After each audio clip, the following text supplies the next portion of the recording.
to come back to this august house, and I thank the Lord Almighty for giving me an opportunity to come back here. In fact, in the book of 1 John chapter 5, verses number 14, it says that if we ask anything according to his will, he will hear us.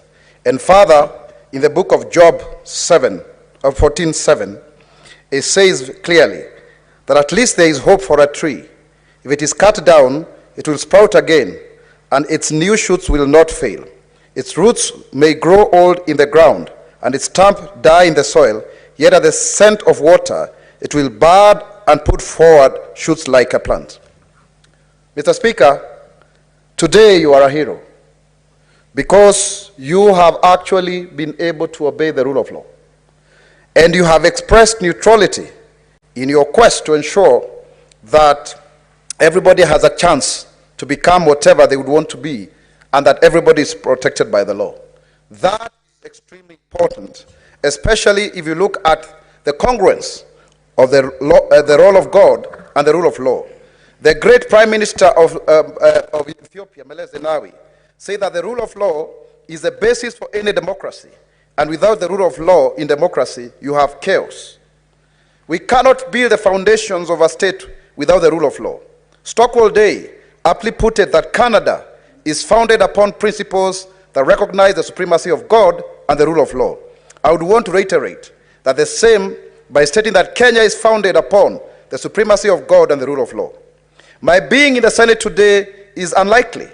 Unlikely because it has never happened in the history of the Republic that a seat can be declared vacant, a replacement gazetted, yet a reinstatement is occasioned by a court ruling.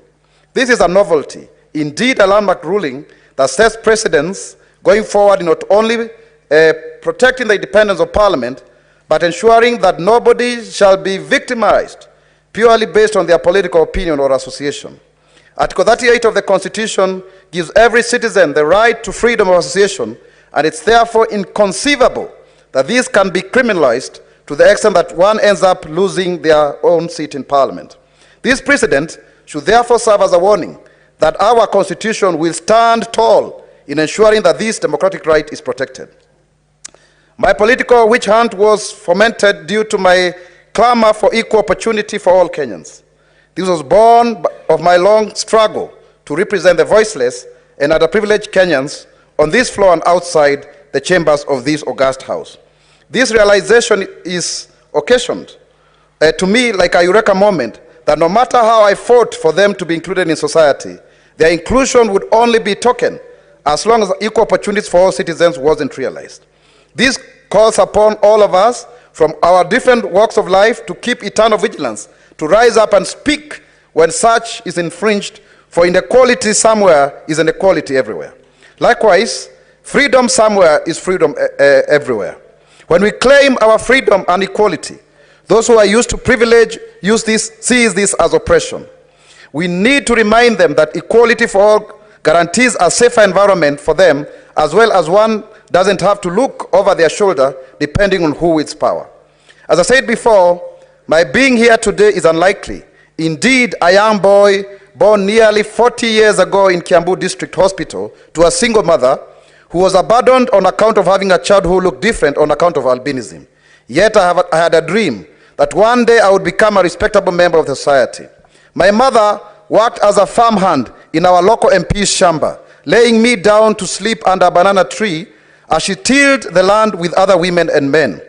When I was young, I had a dream that I would be a member of Parliament. Many found this unachievable, but I stand here today being the first person with albinism to serve both in the National Assembly and the Senate. I thank God for that. To some, this opportunity to participate in decision-making on an equal basis with others means that the typical stereotype of the underprivileged must subsist, that we must remain meek, grateful, apologetic, and reconciled to gratitude occasioned by the very opportunity to serve. I want to remind them that we have fought very hard to have this representation, and that special seats are constitutional, therefore not tokens to appease political patronage.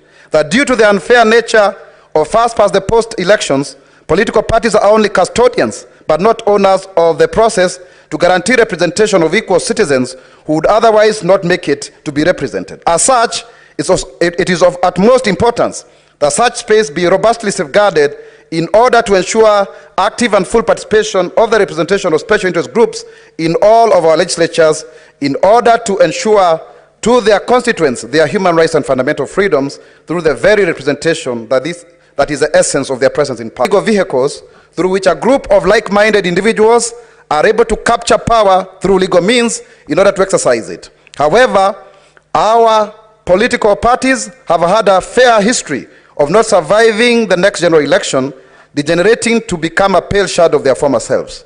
This is largely because of lack of internal party democracy that enables them to outgrow the founders' syndrome. The founders see them as personal property rather than public institutions of our nascent democracy.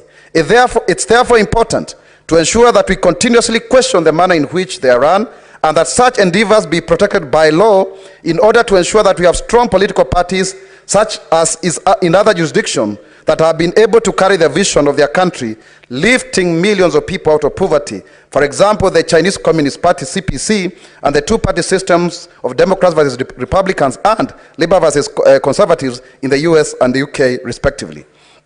This comes to mind to Kenya, so that it's essentially, we look at our history, that we are a de facto two-party state, only that we kill them and start new ones from the same material every 5 years. Isn't this the theater of the absurd? This recycling not only kills the careers of many good leaders, but it stunts the growth of our country towards sustained prosperity. Our public institutions, such as constitutional commissions and independent offices, needing not to cave in under political pressure to procure irregularities and illegalities.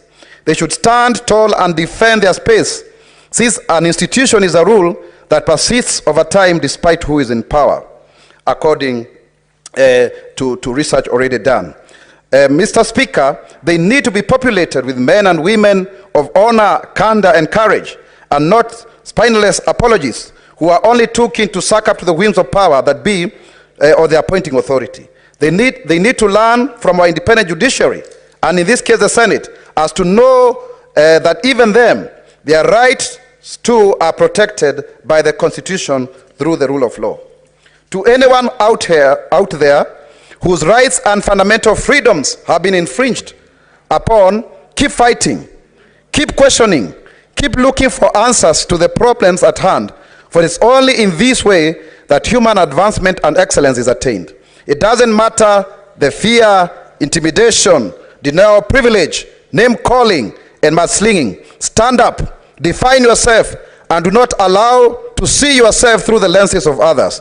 Show to the world the stuff that you are made of, for it's not only authentic and original, it is the essence of the mosaic of our diversity. And that too is what makes the world go around as an interesting place to live in. To those who took the opportunity to body shame and call us out on the basis of anatomy, morphology, and or physiology, I want to remind them the words of Martin Luther King Jr., that no man should be judged on the color of their skin, but purely on the content of their character. We are much more than the presentation that comes with basic appearance, and our clarion is to put it out there so that even if we do not agree with you politically, we too have something to contribute towards making Kenya a great country, standing tall in the community and comity of nations. Long live Kenya, long live democracy through the rule of law. Thanks be to the God Almighty. God bless Kenya. I thank you. Okay, thank you, Senator Mwaura. Next.